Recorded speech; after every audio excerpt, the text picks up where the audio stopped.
Hello, Red Wave. Welcome to Beware of Bulldogs podcast. My name's Caleb Nail. That's Caleb Pletz. Today is the first preview for the 2024 college football season as our Fresno State Bulldogs take on the Michigan Wolverines. Bear with us. It's going to be a bumpy ride in this one. It's the first one. We're getting everything out of the way. Let's do it.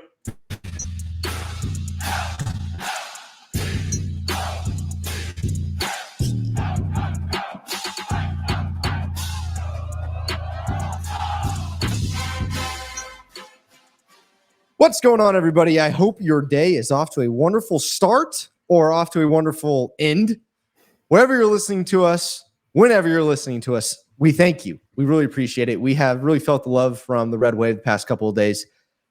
And we're fired up, to say the least, for this college football season.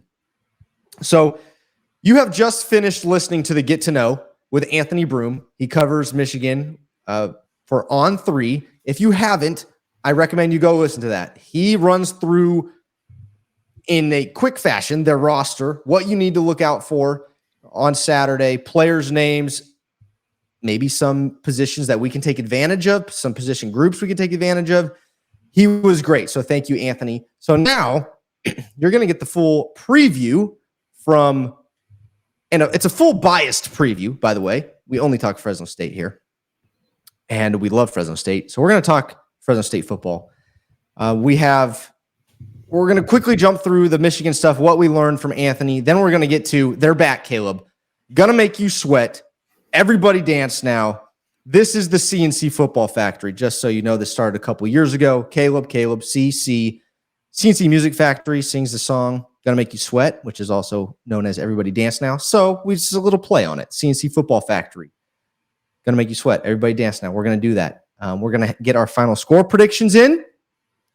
And then something new this year that we will be doing is we will be running through each and every Mountain West game and the betting line, or I should say the spread on it, and giving just one line real quick on all of that. So it's going to be a fun one. Can't wait for this year. Caleb, how have you been, man? Doing really well. It's game week. We haven't got to say that in a very long time. So good to be back here. I'm really looking forward to Saturday. It's nice to 4:30 kickoff our time. So a little bit different. We're not staying up super late, which will be good. So, and also looking forward to our recap after. And hopefully we can get everyone over to YouTube and we can get the chat up, lively. So that'll be on Sundays again. So looking forward to that. And we have Bulldog football. And hopefully a lot of our questions are answered on Saturday. Yes. As Caleb said, live streams. If you've been keeping up with us all summer, because if you're new here, we don't stop during football season. We may take a 3-week break like we did during the summer. Not on purpose, but this happens that way every once in a while. But we cover football, basketball, baseball. We go into the summer. We talk to former players, current players. Look, you want Fresno State athletics? Follow Beware of Bulldogs. So hit the subscribe, comment down below, like the video, follow us on X, Beware_Bulldogs. Follow us on Instagram, Beware of Bulldogs Podcast. We'd love to see you there. And also, we go live on YouTube and X every Sunday now at 7 p.m. Live on YouTube and X at 7 p.m. We want to see you in there. It got lively last year. I want to see it more lively this year. We've really, I feel like I've made friends. I run into people. They say, hey, I'm so-and-so on YouTube or X. Oh, my gosh. Yeah, I feel like I know them. I encourage you guys, hop on there. We have a great time. And also, it's a way to get your frustrations out before you go into the real world and face-to-face with somebody and say something that you regret. It's a great way to get those things out. Okay, Caleb. Now that that's all out of the way, let's talk some football. So we spoke with Anthony Broom from On 3 Sports. Covers Michigan. Once again, check him out. Here's what we know. What we typically go through. We go through the record. We go through the schedule. Well, it's easy for us. Nobody has any wins. No one has any losses. They haven't played anyone yet. So we don't need to cover that. But what we do need to talk about is some players. Who are some players on Michigan that you're kind of keying in on? On the offensive side of the ball, it has to be running back Donovan Edwards. I mean, we've seen this guy. If you watched college football last year, watched Michigan win a national championship, you saw how special this guy is. But he was the backup behind a really good running back in Blake Corum. So Corum's off to the NFL. And now it's Donovan Edwards and another guy behind him, Khalil Mullings. So two really accomplished running backs, and Fresno State defense is going to have their handful. But Donovan Edwards, I mean, he looks like the kind of game-breaking running back that defensive coordinators really have to be concerned with. And their backup running back, just so everyone knows, is a 5th year. So the guy's had 5 years in a gym just to get huge. So it's not some young guy coming in to run to replace Blake Corum. I'm with you. Donovan Edwards is who I'm keying in on, but I also want to add their tight end Loveland because I feel like they could do a lot of damage, just hand the ball and then run play action. We don't know who the starting quarterback is going to be. They haven't released that yet. We assume it's going to be Orji. Once again, unfortunate last name. Brother, you need to change your last name. In my opinion, I'm not a fan. But anyways, I can't say it out loud around my kid when the game's on. So that's why. But anyways, we don't know who it's going to be. So what I'm assuming is that they're going to rely a lot on the running game because J.J. McCarthy's been the starter for a couple of years now. And then to open up the passing game, right, they're going to run the ball. So play action is going to be open, and they have a wonderful tight end there. He's very good. So those are the two players I'm keying in on. And then I would say Graham on the defensive line would be the defensive player that I'm keying in on. The whole D line is good, but when we get to the keys of the game, I got an idea for them. But Graham is a player I'd key in on defense. Any players on defense for the Wolverines that you're keying in on? Yeah, on the secondary, Will Johnson. I mean, the name people probably know. He's a very, very talented cornerback. So seeing how, maybe either Jalen Moss or Magdalena or whoever's going to be on the outside, how they match up there is going to be really interesting because we think very highly of our wide receiver corps. We think they're very talented. So to see them up against, I guess the best in the sport, it's really going to show, maybe how well, we're going to be able to fare against, our Mountain West competition, who is not going to have a cornerback quite to that level. And just to go back to Colston Loveland, that was the one player I heard in the coaches press conference that was actually mentioned on Michigan, is that they are very clued into number 18 on Michigan offense. So Coach Coyle's ready for him. Hopefully they are able to, get the pieces in place to limit his explosiveness. Yeah, it's going to be fun. The last thing we do that we talk about before we get into all of our segments is kind of the play style. Like, what can we expect from the other team when it comes to play style? Gil, we don't really know because I say that I'm not going all in on what we don't know because I have a feeling like it's Michigan. There isn't a ton of turnover on the coaching staff. There's still some coaches there that were there under Harbaugh. So how I would put it is they don't have the same identity as they did last year.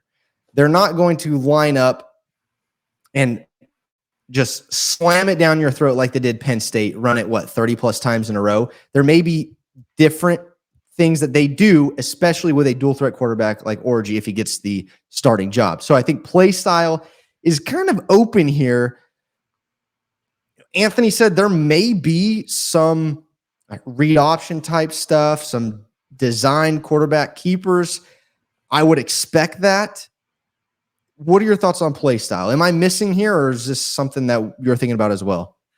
Yeah, I'm definitely curious about it. I think that last year, Sharon Moore at the helm for 4 games, I think it was, when Coach Harbaugh was suspended. So we did see, he has workhorse running backs, and he's not afraid to just pound it if his offensive line is dominating. So I wouldn't be surprised if this was as expected for a Michigan just ground and pound team. So just because, like you mentioned, the quarterback is just big question mark. He could be awesome. He could be not awesome. So we'll have to see about that. On the defensive side of the ball, from other shows I've listened to, a lot of people are mentioning their defensive coordinator Martindale got a reputation of being a heavy blitzer. Who knows if that continues or if that is more of an NFL, I guess, personality that he had coming over from the NFL. So we'll see. I mean, is I guess Fresno State running backs and tight ends able to assist with picking up blitzes and giving Mikey enough time to make a play? That's a big question mark too. Yeah, it's going to be fun, man. I don't know what to expect. I don't think many people do. I don't think Michigan fans know what to expect. So when I say identity, maybe that's the wrong word. I think here's what I'm going to stand on, Caleb. I'm planting my flag in this. It all depends on who their quarterback is and how they perform the first couple drives. That's the Michigan that we're going to get for probably the rest of the season. Okay, before we get into gonna make you sweat, everybody dance now, keys to the game. The 2 Deep was released today, Caleb. I pulled it up, and before I share my screen, for all the new people here, we work on a G5 Wi-Fi. So if it all goes to kaput, I apologize. Here we go. All right, I got to zoom in here so that everybody can see. Starting quarterback, no surprise, Caleb. Mikey Keene, Jaden Mandel was named the second string.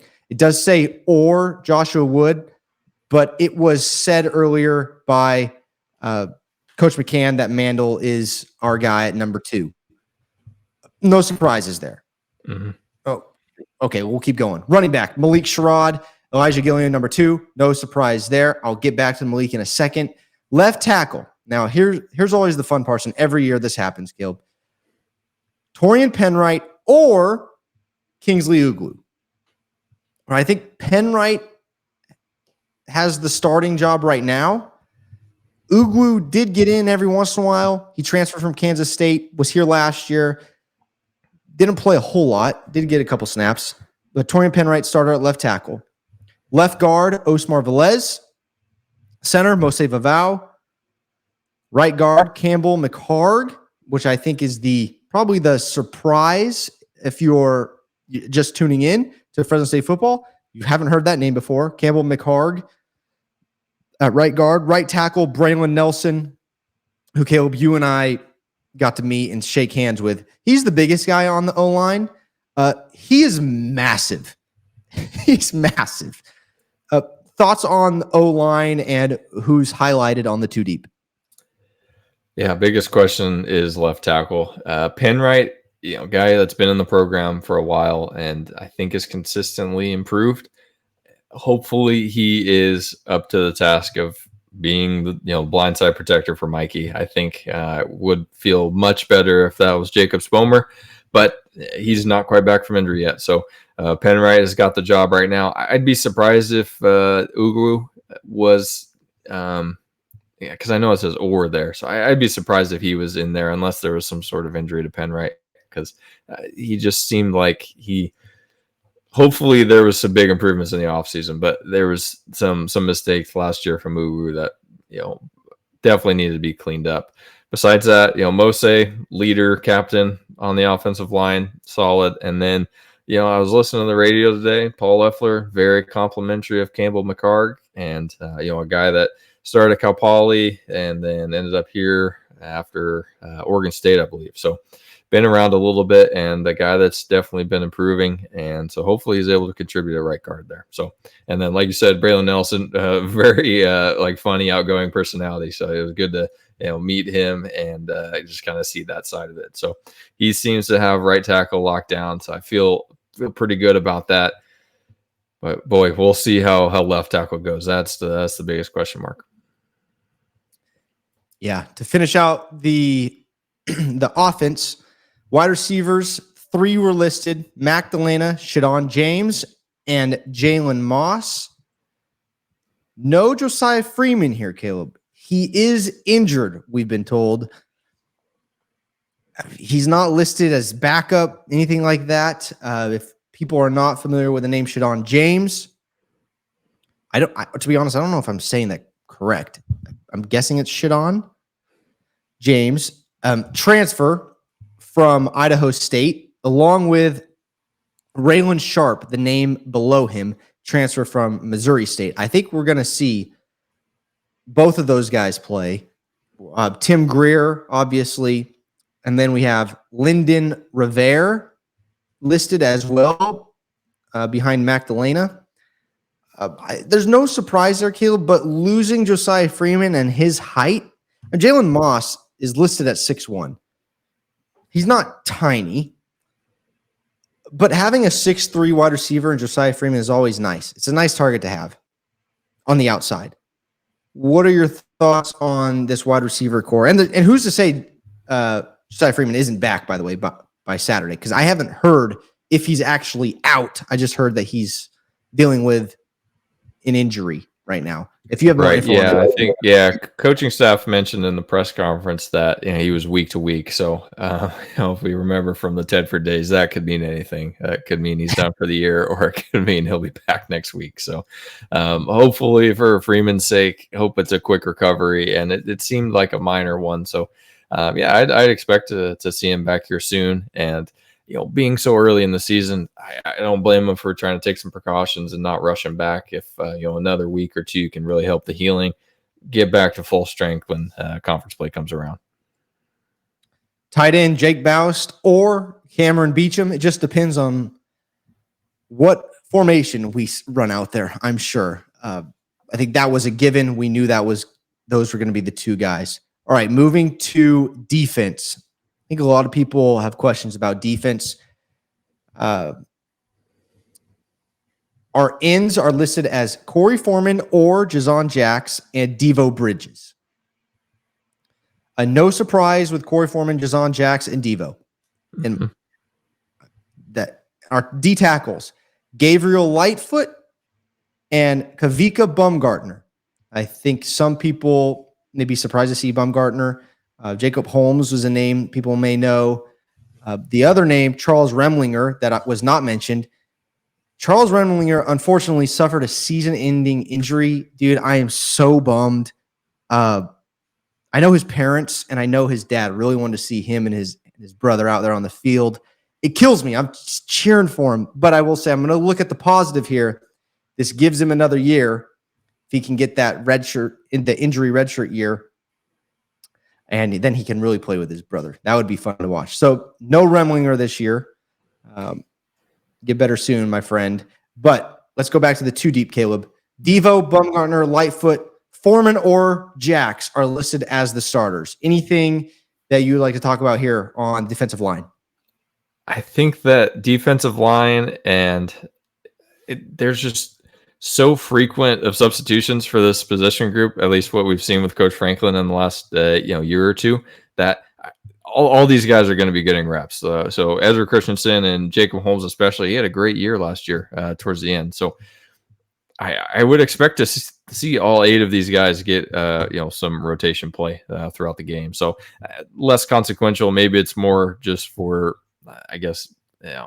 enforcing who has had a really good spring or summer workout and rewarding those guys to be named the starter. But I'd expect a pretty consistent rotation there. Yeah, and Sione Noah, can't forget to mention him. He's listed as well. So linebackers, Malachi Langley or Phoenix Jackson, as well as Tuasivi Nomura, who is listed as a captain this year. And then Tyler Mello and Tim Thomas to back those guys up. Those are 5 really good linebackers. I'm really excited about this linebacker core. I know we're watching Lavelle Bailey get pick 6s in preseason for the Broncos, and we're really missing him. Coach Coyle said it. He really thinks this linebacker core might be better than last year. I really like these guys. I'm really excited about this linebacker core, Caleb. What about you? Yes, this is like maybe one of my hot takes that I maybe should have saved for the end of the show, but I'm going to say here, like, I wouldn't be surprised if we come out in more of like a 4-3 defense this game. That's based on just pure speculation. But when you have these guys, and especially with Phoenix listed as an or, and he's really talented and quick. So like being able to play in coverage, like it would not surprise me to see 3 linebackers on the field at the same time, especially with, a healthy Tuasivi, Malachi Langley, been here forever. You can always count on him. We're going to need him to gobble up a lot of tackles. And to get Phoenix on the field too, I think we have to consider that. So I've been pondering on that for a while. And I think that is what we need to do, especially when we talk about the next position group, which is probably the biggest question marks on the defense at nickelback. So any comments or thoughts on a potential 4-3 that I'm just making up, but I feel like we should do it. Dude, I'm all in. And especially against a team that in the past has been run heavy. Let's stack the box with 7 guys and bring Dean Clark down a little bit. I trust our corners right now, and we'll get there in a sec. Beat us up the middle. Or, sorry, beat us outside. We dare you because we're going to stop you in the middle. Dude, I'm in. Man, they should pay you a little bit. Nickelback.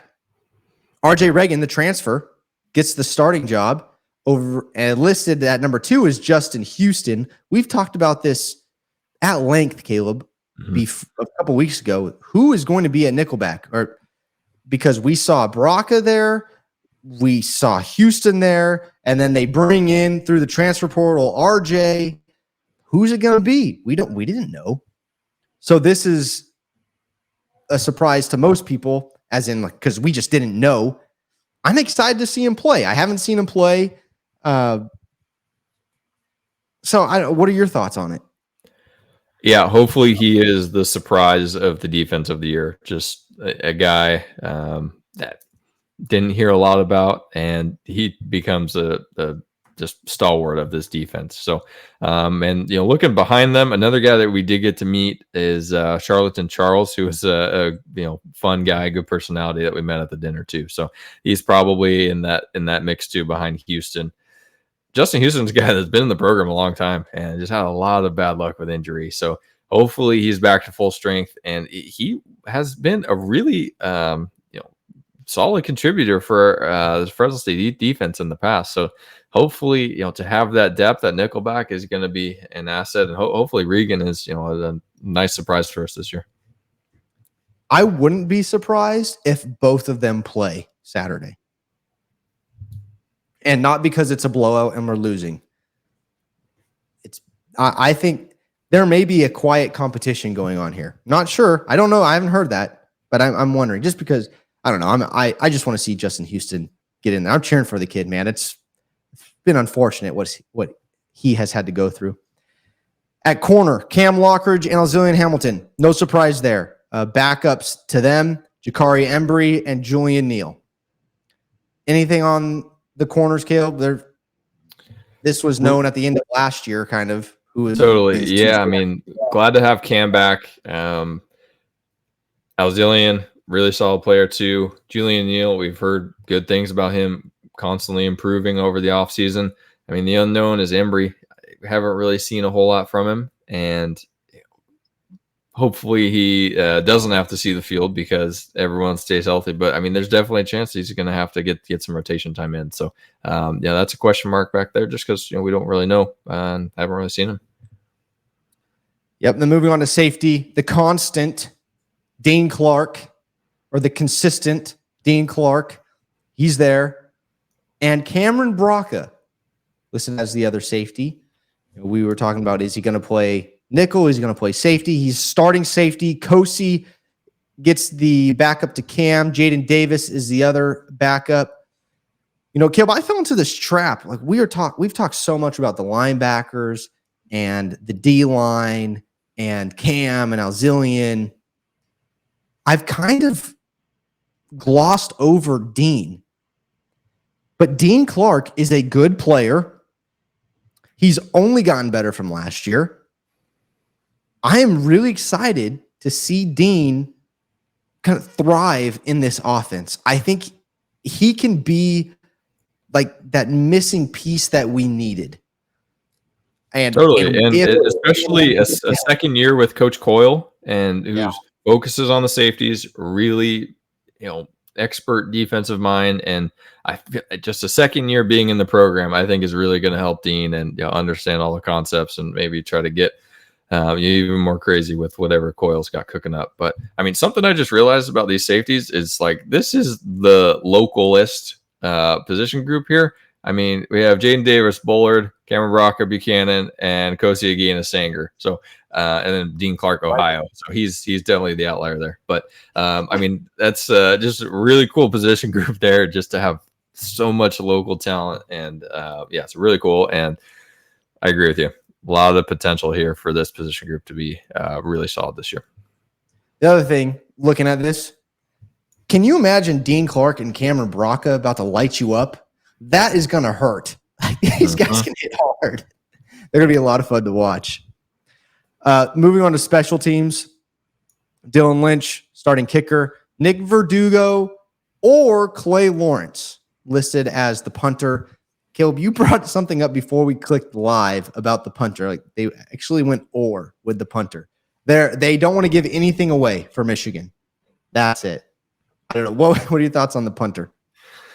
Well, for one of my preseason predictions, it's gonna be pretty silly if it's not Clay Lawrence, just because I predicted him to be a weapon for us. So, I mean, I wouldn't be disappointed if it turns out to be Verdugo. But yeah, I'd have a hard time seeing the strategy of this of not naming your punter. But that's why we're not the coaches, and I guess any edge you can get, you can go ahead and get it. Caleb, by the way, we met Clay and Connor Tripp, the backup kicker. Connor Tripp is listed at 5'10". Clay is listed at 6'3". I don't know if you remember these guys, but I remember being taller than both of them. Is that true? I don't remember meeting Clay Lawrence. I do remember seeing Dylan Lynch and Connor Tripp. And okay, maybe it was Dylan and Connor then. Yeah, it was both of them. Thinking like, wow, I guess that's what a 5-inch height difference looks like. It was, but like I said earlier, we've talked about this. Their legs are massive. Yes, massive. Very strong. So the other thing is that there's some guys on here listed at 6'1", 6'2". That's right around my height. That I was definitely taller than. I think I'm listed as 6'3" on the 2D. I'm just saying. Yeah, so everybody with cleats and pads and helmet, you're definitely 6'3". That helps me out. Thank you. Long snapper, Wesley Brown or Michael Munoz. Caleb, to be honest, I couldn't tell you if one is going to be better than the other or thoughts on this. I don't have many. Well, our friend Jacob Westbury would say you just want to not be noticed. So whoever is going to just do his job, that's who we want back there. Yep. Holder, Verdugo. Kickoff. Now here's the fun part. Kickoff return and punt return. Malik Sherrod got both of them. So Caleb, my hot take is still alive because my hot take was that Malik Sherrod's going to lead the country in all-purpose yards. Well, that can still happen if he's returning punts and kickoffs. Malik, you got this, brother. It's going to be fun. Malik's going to tear this place up. I'm saying there's going to be another. No, I'm not saying it. I'm not jinxing anything. Caleb, thoughts on a kickoff and punt return going to Malik? Yeah, Malik sure-handed at punt return. I like that. And he's obviously very quick and an experienced returner. I also like having Mac back there as kind of the secondary returner. One, for his speed and also just very strong contributor on special teams. Like for his whole Bulldog career, he's always been very dependable and played hard on special teams. So definitely respect that and love having that as lead blocker, diversion, and possible threat too. It's going to be fun, man. I'm really excited. If you guys would leave your thoughts in the comment section on the Too Deep, we'd appreciate it. Caleb, we are going to move into our segments first of the year. And this year, our segments are sponsored by some good friends of ours. We're going to start with Going to Make You Sweat. But first, if you haven't known, I got into a new career. And it's something that really does make you sweat every once in a while. And that is insurance, especially if you live in California. So and I do commercial insurance. So if you have a business I can help you out with your insurance, give me a call. I'd be happy just to listen to you. Shoot, if you just want to complain about insurance, I'd love to listen. So give me a call. The office phone number is 559-897-5811. And then just ask for Caleb Nail. They'll transfer you to me. And I'd be happy to listen to you and see what I can do for you. That's commercial insurance. I can't do your home or your car. And I know that's kind of the hot commodity right now, but I can do your business. So 559, the number again, 897-5811. Caleb, let's talk about what's going to make us sweat. As an expert on sweat and sweating, I may as well be a sweat scientist. That's right. Experts in sweating. My wife always tells me to put on more deodorant. Caleb, what is going to make you sweat this Saturday when the Bulldogs walk into Ann Arbor and it's full of 100,000 plus? Yeah, this is probably my least favorite segment because I have to start thinking negative, and then I don't want to put my negative thoughts into the atmosphere because I would hate for them to come true. But when we started thinking about what's going to make me sweat, I mean, the first thing I went to is a serious injury, and what would be worse than our quarterback getting injured? So I can't believe I'm even saying that. You can like play the boo music or something if you want, but I will be sweating if there's a serious injury, and especially if it's to the quarterback. Obviously we have a very good strength staff. I don't think that's going to happen. The offensive line is going to do their job, but that would definitely make me sweat if there's an early injury that Fresno State has to overcome. I agree. I was looking for boo music. I don't know if I put any on here. Did I? I don't think so. Well, you're I'm off the hook. You're off the hook, brother. Yeah, I'm gonna sweat. Same reason. Offensive line. This D line is so good at Michigan. Now, there's ways to combat that. Just talk to Georgia Tech. But their D line is as advertised. Mm-hmm. So I'm gonna sweat if the D line comes out the gate, gets a good push, because we're in for a long day. Now, our D-line might have something to say as well, and I'll be really excited if that's the case. But if we are unable to get our offense going, running and passing, because we can't give Mikey time, we can't open up a hole for Malik or Elijah, it's going to be tough. So what's going to make me sweat, and what's going to make Mr. Plett sweat?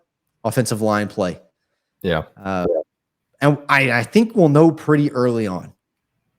Mm-hmm. All right.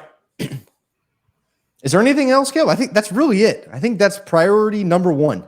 I think it has to be. I mean, other than maybe on the defensive side of the ball, if Michigan hands it off 35 straight times and Fresno State doesn't have an answer for that would make me sweat. And it would be a long game, but also probably a fast game if the clock keeps ticking. So, that would be the only other thing is if Michigan just runs it down our throat like Air Force would, just hand it off. I got one for you. If we miss our first field goal from the left hash, it's going to be a long year. Dylan's had all offseason. I believe in him that he is going to be capable from both hash marks. If you're just joining this year, the past 2 seasons has been really tough for us from the left hash. Mr. Pless, Caleb Pletz pointed it out a couple years ago. And ever since he said that, we have had trouble. So I blame this on you. Unfortunately, it's just what I noticed. But yeah, with having that several lefty kickers in a row, we've become accustomed to just wanting to stay on the right side of the field. So that way, it's a nice draw for the kicker to make through the upright. But none of that's going to happen. There will be no sweating Saturday other than just getting amped up. And it's not going to be 105 degrees in Fresno in Bulldog Stadium, former Bulldog Stadium. All right. Next segment is Everybody Dance Now. Just so everyone knows, I'm going to preface this segment with this. If this hits, is kind of like a prediction that we do. If this hits, the person that did that has to sell their soul to the internet and do a dance for everyone. And our dance moves are pretty terrible. Please pray for us. We want these to hit, by the way. We want these to hit. Absolutely. But it's going to be tough. But Everybody Dance Now this year is brought to us by Givoli Winery, local winery in the Central Valley. They are located on Biola Avenue, just north of Shaw. So take Shaw. If you're in Fresno, Clovis, take Shaw, go west, go all the way out to Biola Avenue, the small town of Biola. Biola Avenue, make a right. You'll run into Givoli Winery. They have events there. They are open on weekends, Saturday and Sunday from noon to 5. They have wine tastings. There's a brick oven pizza. And when I say brick oven wood fire, it's actual wood. And if you are a Neapolitan pizza snob like myself, it is almond wood.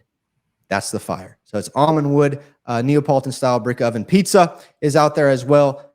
Bring the family out. There's place for the kids to roam. You cannot bring your dogs, unfortunately. You cannot bring food. They wanted me to let you know that.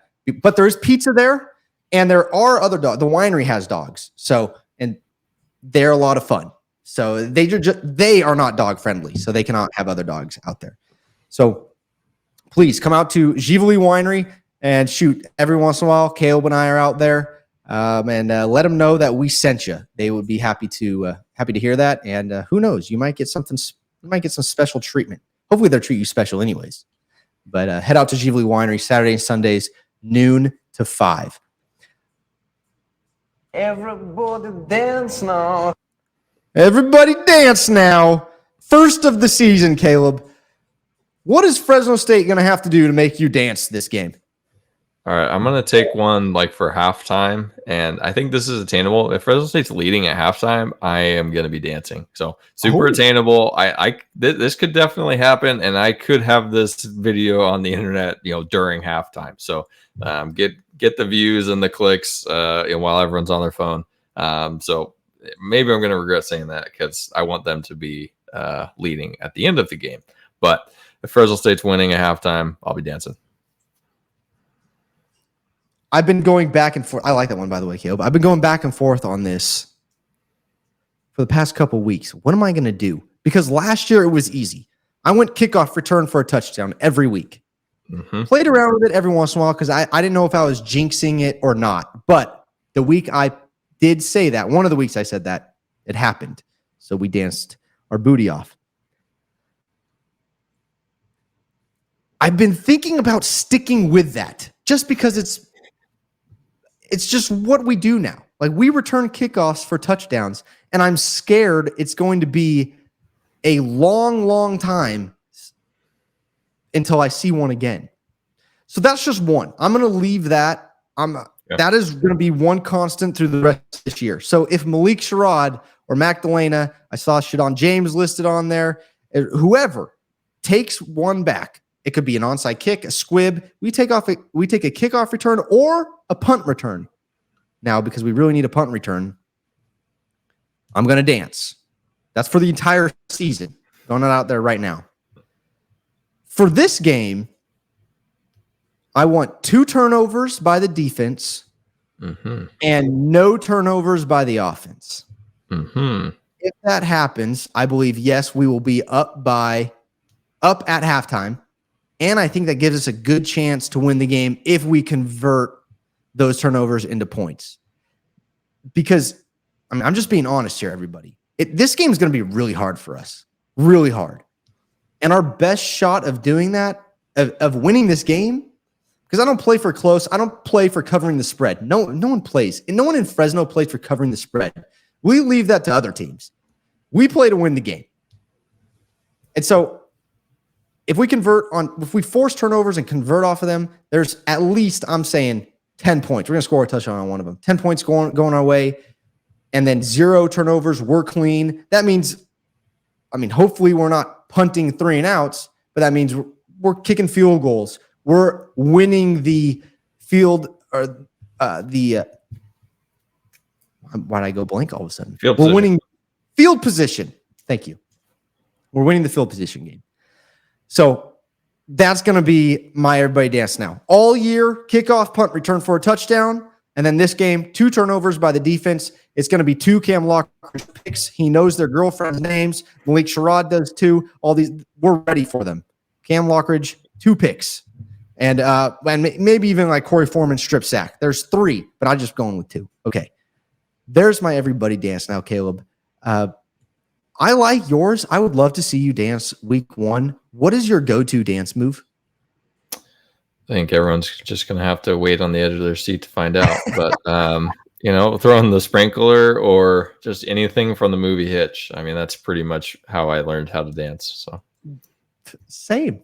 I like that. Well, everybody's going to get a lot of the same dance moves then. Maybe I should watch a different movie. Vanilla Ice.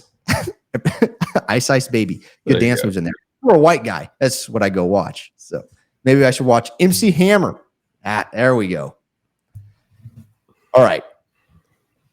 Our next segment, keys to the game. So it's kind of going to be based off of Everybody Dance Now, going to make you sweat. But our keys to the game this year are brought to us and you by Manage X. Caleb, let them know how they can get in touch with Manage X and what Manage X can do for them. That's right. Manage X is a full-service property management company. So if you own rental property, you need to have a good property manager because you don't want to be dealing with tenants. Tenants are crazy. So, Manage X full service. They take care of everything for you. Been around in the Central Valley since 1978, and so if you need help managing rental properties, commercial or residential, we do both.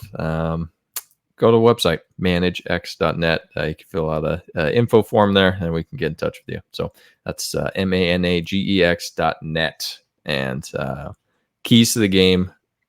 Caleb, what do you have? All right. I take offense to that. I am a tenant. But yes, I do call my landlord almost every day. So I can see that. Keys to the game. Part of my Everybody Dance Now, we have to be clean. No turnovers. We cannot be turning over the ball. We got to hold on the ball. Mikey's got to make quick decisions and smart decisions.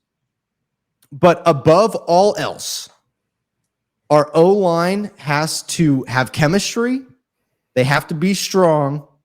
And then because I haven't talked about it, I think our linebackers are going to have to wrap up and tackle at the point of attack. Like right away. They're shed blocks and tackle. That is my key to the game just because of the threat of Donovan Edwards and that offensive line running the ball down our throat. The D line, in my opinion, is good enough to get a push and plug up some holes, but it's really going to be at the next level with our linebackers, Malachi Langley, Tuasivi Nomura, Phoenix Jackson, Tyler Mello, all those guys where they are wrapping up, beating them to a spot, and tackling them. That is my main key to the game, Caleb. And the great thing about this is that I love our linebackers. We can do that.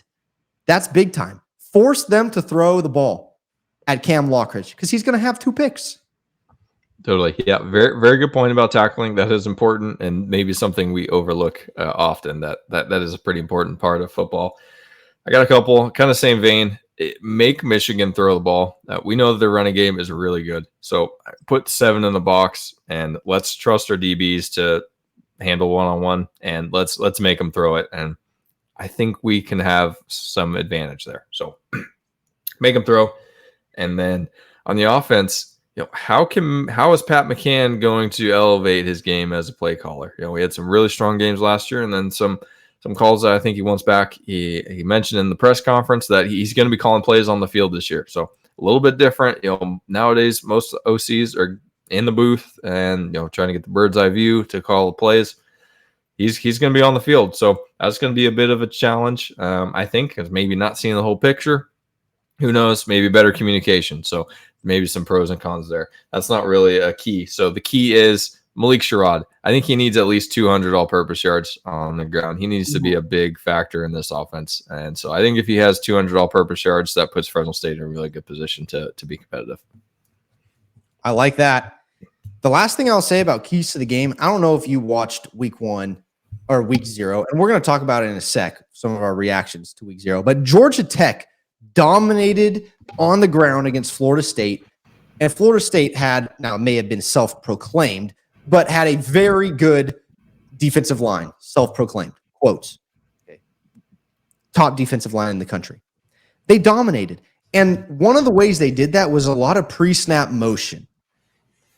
I think we could use that to our advantage as well. So I'm interested. I'm with you. What is Pat McCann doing? How is he going to use motion to get Malik open? Because I think we want our best players in space. And I think we have a lot of quick players in the slot at the running back position. Elijah Gilliam is going to rough them up. They're going to have to tackle differently depending on who's carrying the ball. There's a lot we can do. And to add pre-snap motion to that, add pulling guards. I mean, we could keep them on their heels, just like what Georgia Tech did. And so that's one of the things I'm looking for. And I think that I'm going to add that to keys to the game. We just have to keep them guessing, keep them on the back of their heels. And just if we are able to dominate the running game, and I mean, we may use Malik in the passing game. That's how he gets a lot of his yards. That's fine too. But if we are able to dominate on the ground, no one will expect that. I would be shocked and extremely excited. And I think a lot of people would be talking about Fresno State on national television if we dominate Michigan on the ground. That would be awesome. Okay. So go ahead. Just saying, I agree with you there. I'm glad we're on the same page. It helps. Okay, Caleb, you are the designated weather guy on here. So every week, Caleb's going to bring us the weather, where you can find it on TV and radio, and then the spread. And Caleb said he wanted the weather job because he can't be fired. It's the one job you can't be fired if you mess it up. So that's what – no, I just made that up. All right, so this week, big week for Fresno State football, obviously opening week, but national broadcast on NBC. We got kickoff at 4:30 p.m. Local Pacific time. That is 7:30 on site in Michigan. And so we got the A team for NBC. Their broadcasters, Noah Eagle, Todd Blackledge, and Catherine Tappan. I'm sure most of you are going to be tuning in on the Bulldog Sports Network to our friends Paul, Pat, and Cam. So much better commentary from them. I can guarantee that. But it's going to be a nice day in Ann Arbor, Michigan. High is 82 degrees, should be mostly sunny. Coming up this week, there is some showers leading up to this game. So, yeah, obviously not quite the dry climate that it is here. So, the rain is a possibility, but it looks like on Saturday should be a beautiful day for some football. That could change a lot of things, Caleb, if it is wet on the ground. I hope it's dry. What is the spread on that? Do you have that?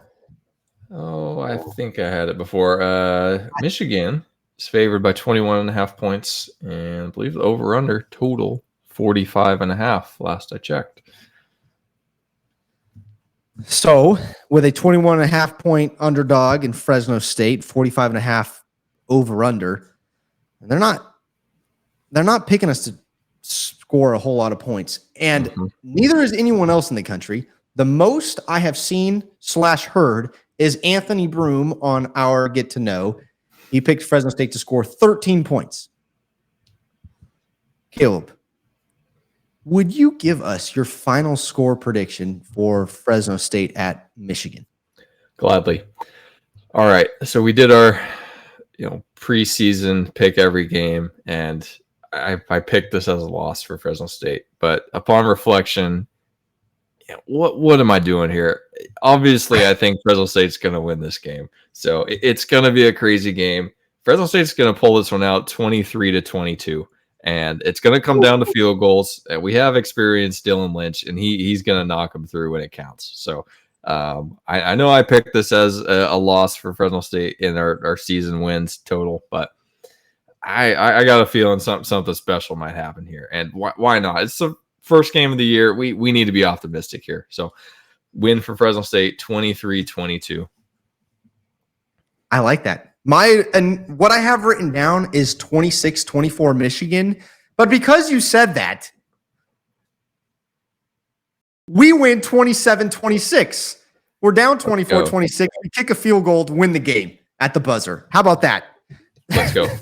We can do it. I mean, Georgia I Tech believe just it. knocked off Florida State. So, yeah, anything can happen. Especially week one.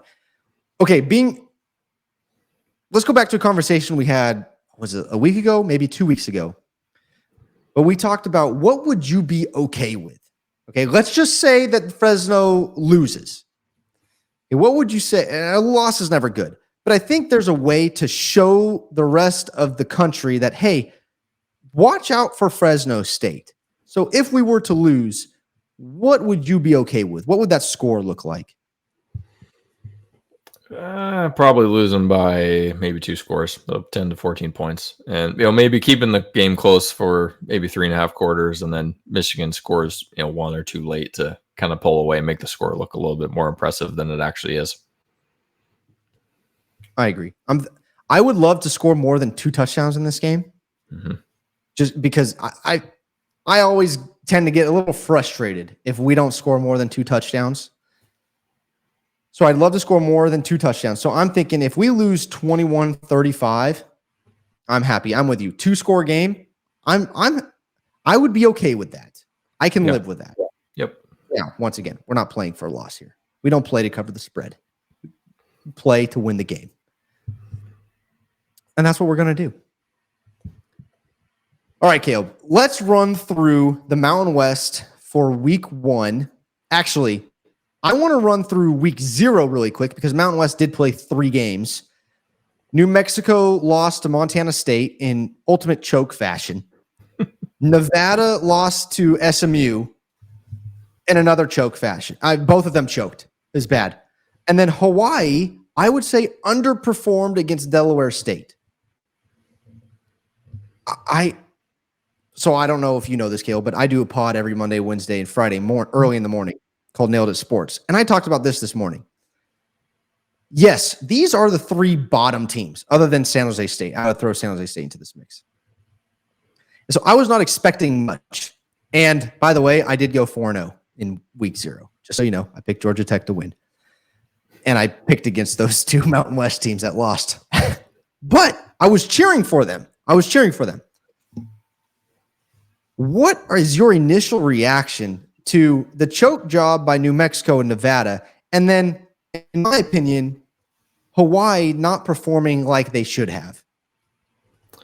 Well, I agree with you. I expected Montana State to win just because they have, Montana State, the North Dakotas, the South Dakotas. Admittedly, I kind of bunched them all together, and they're the same school with the same identity. So I just assumed that they were going to play New Mexico tough.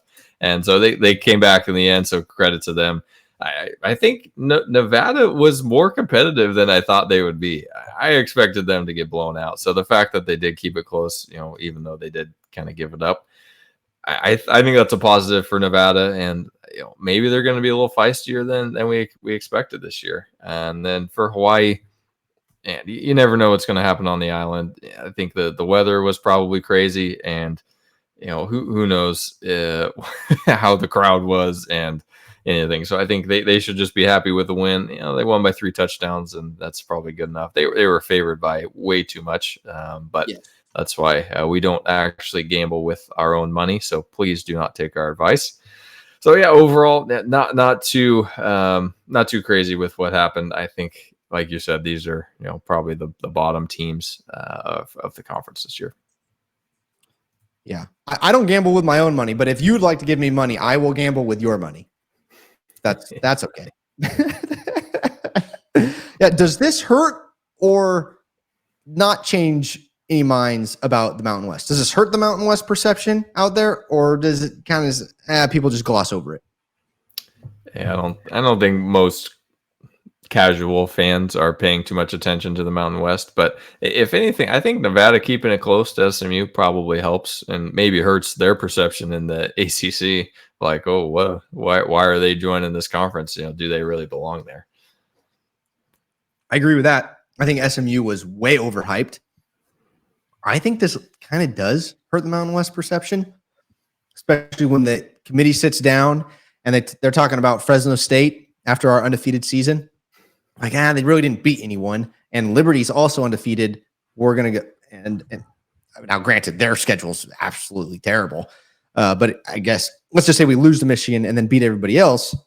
There's going to be a conversation there, looking back on they beat these teams, but we'll see. This was only one game. There's a lot that's going to happen. Okay, week 1, Thursday at 7 p.m. San Jose State takes on Sac State. Caleb, I kind of like Sac State in this one. It's really easy to think that they have a chance.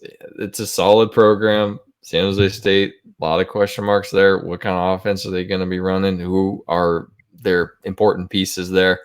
I think San Jose State at home with an experienced head coach, even though he's brand new, I think that they'll probably get it done. But yeah, it's probably a close game, and I think Sac State's going to keep it competitive with the Spartans and with Fresno State the following week. But yeah, I think San Jose State should be able to take care of business.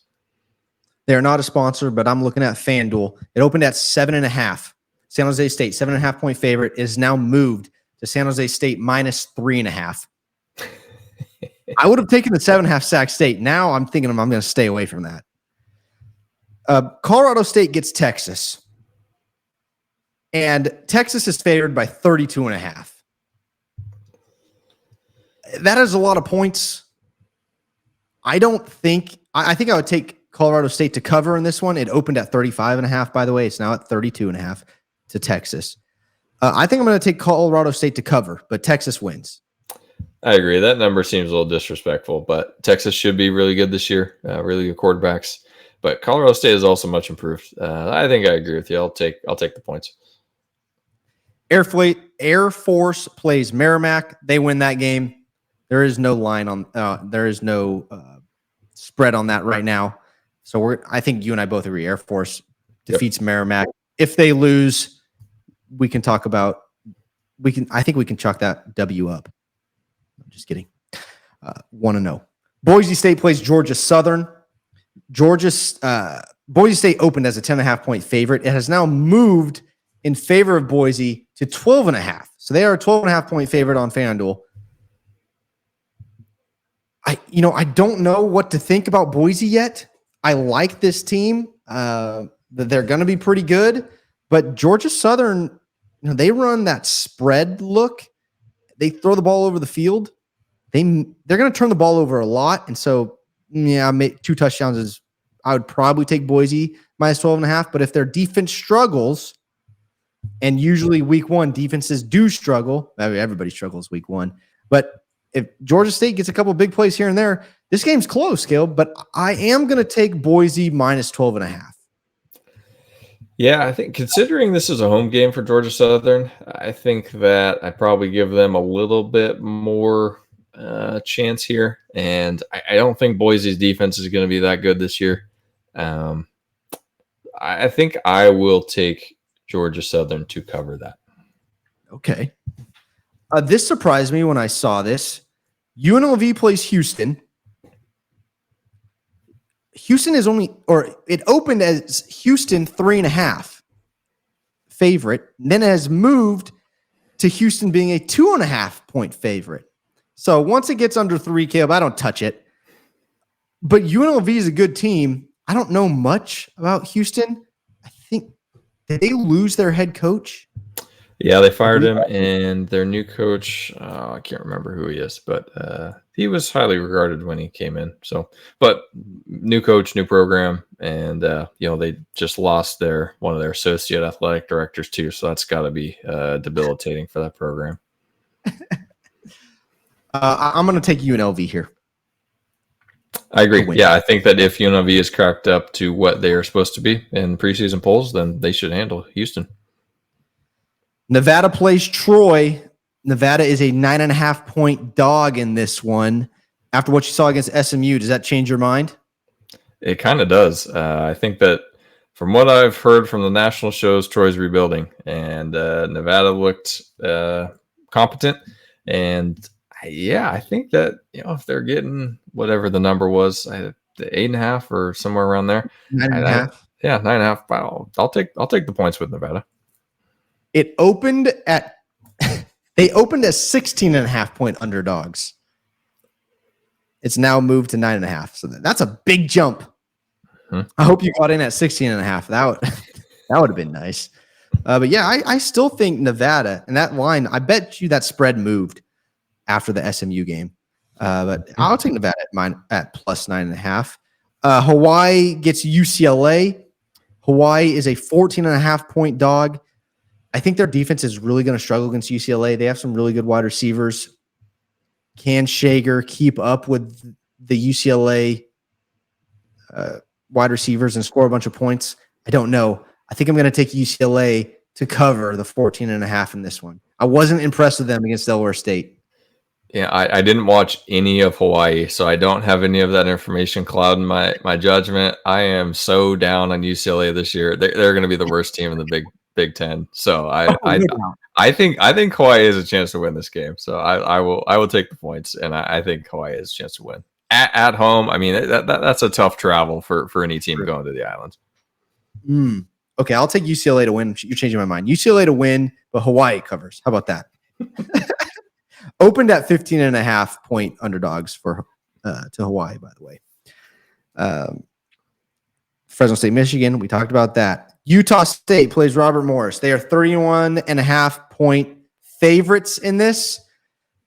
I don't like taking these massive spreads in week one. So Robert Morris covers, but yeah, Utah State's going to win this. Yeah, I agree. I mean, Utah State has an interim coach or, new coach after firing in the offseason, but it's an FCS game that they should win. Who I have no idea what the, final score is going to be. Right. San Diego State plays Texas A&M Commonwealth, I believe, or Commerce. It just said Com on there, so that's a guess. They are 34.5 point favorites in this one. I'm going to take. Oh God, this is the hard part because we don't know what we're going to get for San Diego State. They're changing their offense. They have a freshman quarterback. Yeah, but I don't know. I'm not going to mess with this one. But San Diego State will win. Yeah, agree. Next. Okay. New Mexico gets Arizona. So they played Montana State and lost. Now they go to a top 25 ranked team, play in Arizona. They are 31.5 point underdogs as well. I think I might take New Mexico to cover in this. They're a game in, and let's just take advantage of that. They know what they need to do better now. Yeah, Arizona has a new coaching staff, so there's a lot of stuff that they're trying to still figure out too. New Mexico does have a game under their belt, so yeah, if you're giving them 31 points, I think that's should be enough to cover that. But Arizona should win that game for sure. Yes.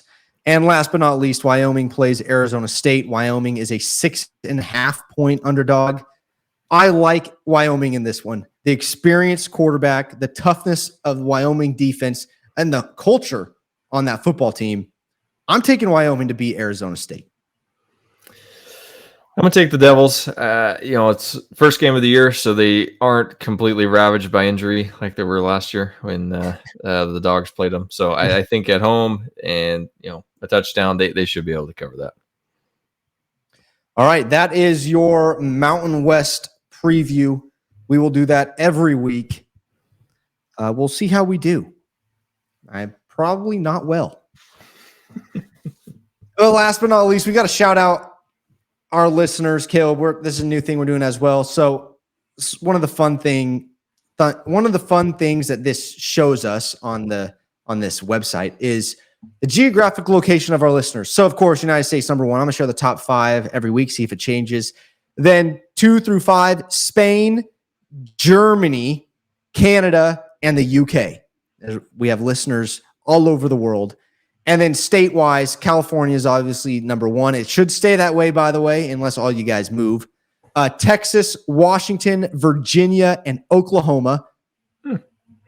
Bulldog fans are everywhere. And then within the state of California, we have you listening. And what I'm curious is when people drive, does it switch? Like if they start listening in the morning in Fresno and then drive to Clovis and finish listening in Clovis at work, the majority of it at work in Clovis, where does it count it? But anyways, Fresno's 1, Clovis 2, Sacramento 3, Madera 4, and 5.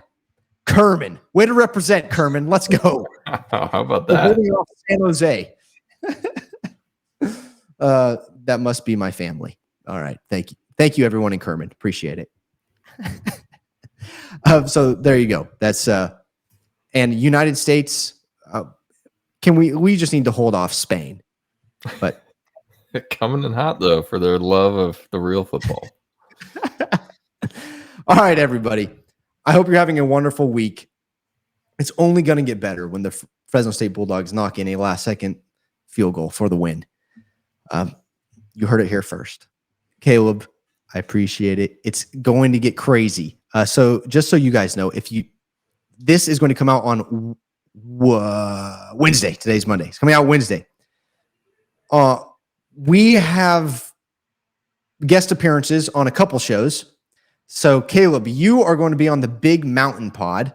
Mm-hmm. A guest on there. I'm going to be on, I should get this right, John Diadamo's show.